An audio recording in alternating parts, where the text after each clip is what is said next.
اسی لیے فرمایا گیا کہ جب افطاری کا دسترخوان بچھتا ہے اور پہلے ہی آ کر کے لوگ بیٹھتے ہیں، اور یہ سنت بھی ہے، ایسے نہیں کہ بھاگتے بھاگتے آپ آئے، وقت ہوا، کھجور لیے اور کھا گئے۔ افطاری کے وقت سے تھوڑی دیر پہلے بیٹھ جاؤ، تمہارے دسترخوان پر نعمتیں رکھی ہوئی ہیں، پھل بھی ہیں، میوہ جات بھی ہیں، کچھ کھانے پینے کی چیزیں بھی ہیں، ٹھنڈا شربت بھی ہے، دیکھتے ہوئے بیٹھے ہیں آپ، لیکن ہاتھ نہیں لگاتے ہیں۔ انتظار ہے وقت کا کہ ادھر سورج کے غروب ہونا ہے اور میری افطار ہونی ہے، اعلان سنتے ہیں، اذان سنتے ہیں، اس کے بعد آپ اٹھاتے ہیں، لیکن اتنی دیر تک آپ خاموش بیٹھے ہیں دسترخوان کے پاس، سارے لوگ دیکھتے رہتے۔ یہ وہ منظر ہے جس کو فرمایا گیا رب ذوالجلال بھی اپنے بندوں کو دیکھ رہا ہے، رب تبارک و تعالیٰ بھی دیکھ رہا ہے اپنے بندوں کو،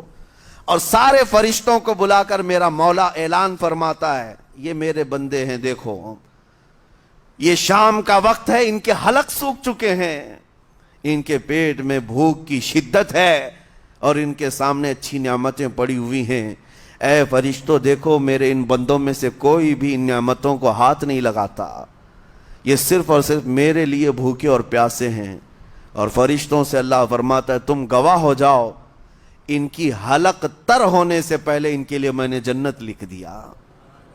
اسی لیے حدیث پاک میں ہے جب افطار کرتے میرے آقا صلی اللہ علیہ وسلم یوں ارشاد فرماتے ذهب الظمأ وابتلت العروق وثبت الاجر انشاءاللہ، پیاس بجھ گئی، رگیں ٹھنڈی ہو گئی اور اجر اللہ کے ہاں پکا ہو گیا۔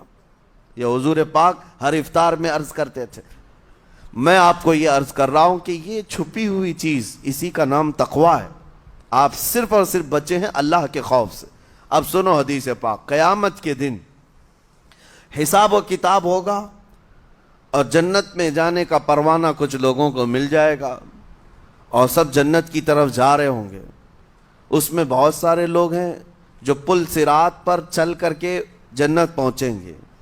اب جب کافی لوگ جنت کے دروازے پر پہنچیں گے، ایک جماعت ایسی ہوگی جو پورے راستے میں کہیں نظر نہیں آئی،